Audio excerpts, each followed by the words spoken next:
மகாலட்சுமி தாயாருக்கு பிடிச்ச பொருளில் ஒன்று தான் ஏலக்காய். இது சமையலுக்கு பயன்படுத்துறதுனால சாதாரண பொருள்னு சொல்ல முடியாது. ஏலக்காய் மூலிகை வகையை சார்ந்தது. ஏலக்காயை வச்சு செல்வ வளத்தை பெருக்கிறது எப்படின்றத பற்றி இந்த பதிவில் பார்க்க போகிறோம். எல்லோருக்கும் தன் குடும்பத்தில் மகாலட்சுமி தாயார் நிரந்தரமாக வாசம் செய்யணுன்ற ஆசை இருக்கும்.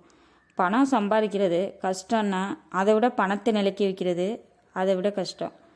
இந்த பணத்தை நிலைக்க வைக்க மகாலட்சுமி தாயாரின் அருளை பெற ஏலக்காயை வச்சு எப்படி பூஜை செய்கிறதுன்றதை பற்றி பார்க்க போகிறோம். பூஜை செய்கிறதுக்கு காலையில் 5 to 6 இந்த பூஜையை செய்யணும்.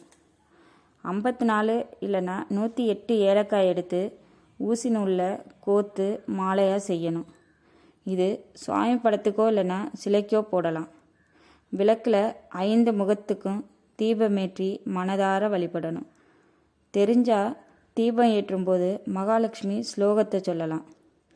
இதை கேட்கும் அனைத்து அன்பர்களும் மகாலட்சுமி தாயாரின் அருளோடு செல்வ வளத்தில் இருக்க வேண்டும் என்று வேண்டிக் கொள்கிறேன். இதே மாதிரி வேறொரு பதிவில் சந்திக்கிறேன். நன்றி.